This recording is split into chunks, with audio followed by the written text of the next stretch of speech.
So starting in ZBrush 2021.7 and continuing into ZBrush 2022, they've added a new set of brushes to our selection brushes here, and those are the knife brushes. The knife brushes work like a improved version of the trim brushes. So if we select the trim curve brush here and we click and drag, you'll remember that what we get is it slices through the mesh and then deletes the side on the gradient, and then it fills the remaining hole with a close holes operation, which creates tries. Let's undo that. If we switch to the knife curve brush and do the same operation, you're going to see we get a similar effect.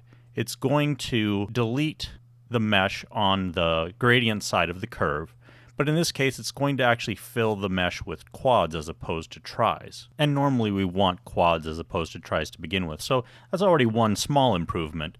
However, with the trim brush, if we select that and I come in and I click and drag and then tap Alt once to create a curve point, and then double tap Alt to create a sharp point, if I let go here, the resulting close holes operation doesn't keep that curvature to the line that I created. It just fills the remaining hole with a blanket of tries that sort of goes across in the smoothest manner.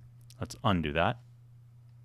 However, with the knife curve brush, I can come in here and click Alt once to create a curve point and twice to create a sharp point. And when I let go, you see that the mesh that we get in here follows the curvature of the line that I drew out perfectly.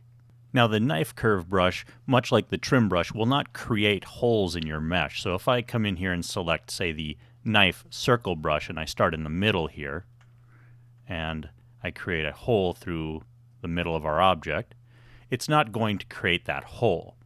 However, if I use the knife circle here and I come in and get fairly close to that edge, but I still have some opening, I can cut through that really quite nicely. If I do that with the trim circle brush, if I come in here and do the same operation, you can see that the resulting mesh doesn't give me that clean circular edge that I was looking for. So if we have a hole in our mesh like we have in this example here, and I use the trim circle brush here, what will happen is we'll get that hole filled in. So it'll create that hole and then it'll fill it in with tries. If I use the knife circle brush, we'll undo back, what it's going to do is it's going to tell me that the knife can't create the hole because the stroke has to cross the silhouette of the mesh in order to cut it. So what that means is it has to cut through the outside of the mesh. It has to extend past the outside of the mesh in order to operate.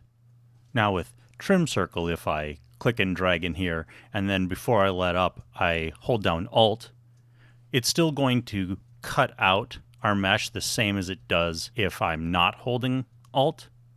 However, with the knife brush, if we use the knife circle brush here, and I hold Alt beforehand, it's actually going to cut to the inside of that circle instead of to the outside like it did when we held Alt with trim circle.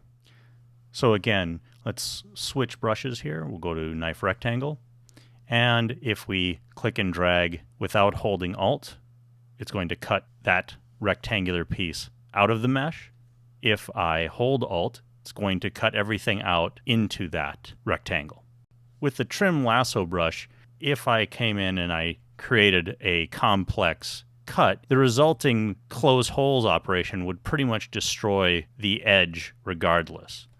But with knife lasso, I can now make a very complex cut and it will fill that hole following the line that my lasso created.